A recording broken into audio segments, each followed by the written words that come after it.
नमस्कार दोस्तों। मैं रविंद्र त्रिपाठी आप सबका अपने YouTube channel cinema with Ravindra Tripathi पर स्वागत करता हूं। आज एक मुद्दे पर बात करूंगा, एक इशू पर बात करूंगा और मुद्दा ये है कि मनोज बाजपेयी की जो ताज़ा फिल्म है भैया जी, वो बॉक्स ऑफिस पर बुरी तरह असफल क्यों रही। भैया जी जिसका निर्देशन किया है अपूर्व सिंह कार्की ने, और इसकी शुक्रवार को रिलीज हुई है और शुक्रवार का जो इसका डेटा है, शनिवार का डाटा अभी आया नहीं है, 12 बजे के बाद आएगा। तो शुक्रवार का जो डेटा है उसके मुताबिक इस फिल्म ने 1 करोड़ 44 लाख का बिजनेस किया है, 1.44 करोड़। और ये बहुत ही निराशाजनक है।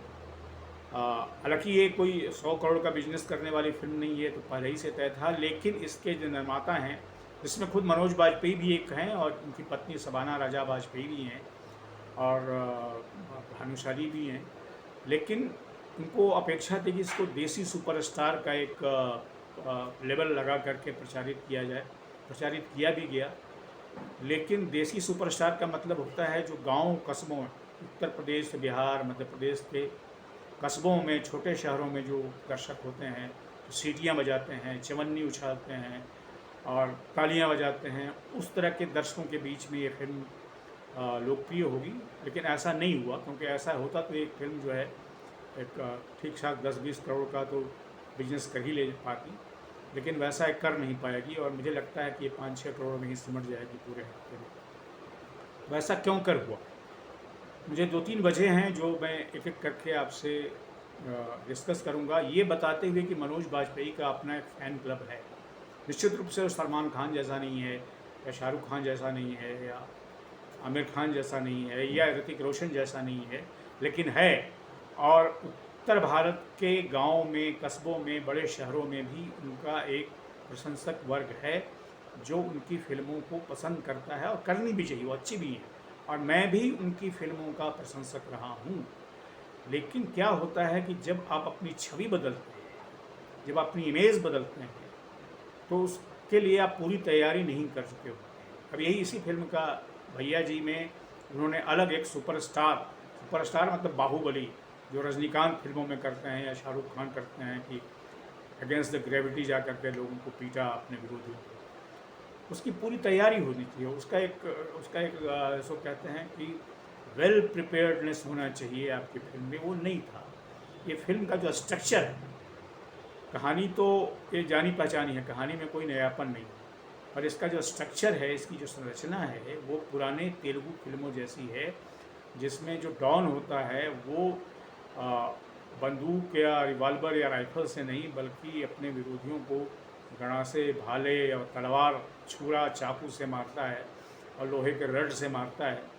तो जो प्री मॉडर्न वायलेंस है, मॉडर्निटी का वायलेंस जो रिवॉल्वर से, बंदूक से या मिसाइल से होता है, तो प्री मॉडर्न जो वायलेंस होता है, जो आधुनिकता के पहले का जो हिंसा होती है, उसमें आप इन्हीं तरह से औजारों से लड़ते हैं। तो वो इसमें दिखाने की कोशिश की है। लेकिन वो जो तेलुगु में दिखाया जाता है ना, तेलुगु फिल्मों में उस तरह का जो वायलेंस होता रहा है, हालांकि तेलुगु फिल्मों के भी कई वेरिएशन है, ये एकमात्र स्ट्रक्चर नहीं है, पर उसका एक स्ट्रक्चर है, उसकी तैयारी बहुत होती है। इसमें क्या है कि जो निर्माता हैं, मैं फिर से कहूँ कि इसमें मनोज बाजपेयी खुद भी शामिल हैं, उनकी पत्नी भी, उतनी तैयारी, उतना इन्वेस्टमेंट, उतना पैसा इसमें नहीं लगाया है कि आप अगेंस्ट द ग्रेविटी जो आप सीन कर रहे हैं, हवा में उछल उछल करके जो मार रहे हैं, वो आपको, लोगों को विश्वसनीय नहीं लगेगा। हालांकि उसमें भी अविश्वसनीय लगता है, लेकिन उसकी एक आदत बन चुकी है। मनोज बाजपेयी ऐसा करें जल्दी स्वीकार नहीं होता है। कई बार आपकी जो इमेज होती है, उस इमेज से आप बाहर निकलना चाहते हैं, तो जल्दी लोग उसको स्वीकार नहीं करते हैं। उसको तभी स्वीकार करेंगे जब आप उसमें पूरी तरह से आपकी पूरी तैयारी हो, वेल प्रिपेयर्डनेस हो। इसमें मनोज बाजपेयी की इस फिल्म में कोई वेल प्रिपेयर्डनेस नहीं है, बस एक इमेज नया पाना है तो कुछ नया करना है। और इसमें कोई गलत बात भी नहीं है। मैंने ये नहीं कह रहा हूँ कि मनोज बाजपेयी को फिल्म नहीं करनी चाहिए थी, करनी चाहिए थी, लेकिन उसका नतीजा क्या निकला है, मैं उसका विश्लेषण कर रहा हूँ, एनालिसिस कर रहा हूँ। मैं फिर से बार बार दोहरा रहा हूँ कि मनोज बाजपेयी एक बहुत अच्छे अभिनेता हैं, और इमोशनल सीन में जो वैचारिक होते हैं उसमें एक्सीलेंट होते हैं, और एक देसीपन भी उनमें है। वो उनमें एक अर्बन सेंस नहीं है, जो अर्बन आजकल के बड़े स्टार हैं, वो अर्बन अर्बेन नहीं है, वो एक देसीपन या गमईपन जो है या कस्बाईपन उनमें है। ये जो फिल्म थी भैया जी, इसमें इस तरह की जो चीज़ें नहीं रही, इसकी वजह से ज़्यादा बॉक्स ऑफिस पर गिरी है। अब इसका निष्कर्ष अगर मनोज बाजपेयी निकाले, उनका परिवार निकाले, तो इस तरह की फिल्में जब वो खुद प्रोड्यूस करें तो एक अच्छी तैयारी होनी चाहिए कि आप जो बना रहे हैं उसको जल्द स्वीकार किया जाए या नहीं किया जाए, इसके बारे में आपको सोचना चाहिए कि कौन होंगे लोग।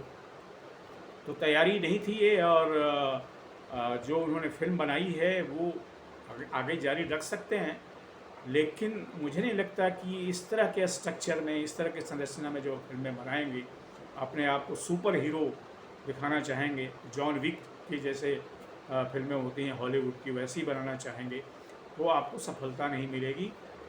सफलता चाहिए तो आपको उस तरह की तैयारी चाहिए। आज के वीडियो में दोस्तों सिर्फ इतना ही।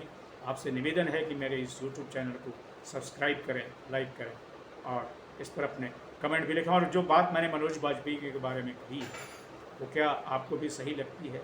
अगर हाँ या नहीं, तो दोनों स्थितियों में कमेंट ज़रूर करें। Thank you very much.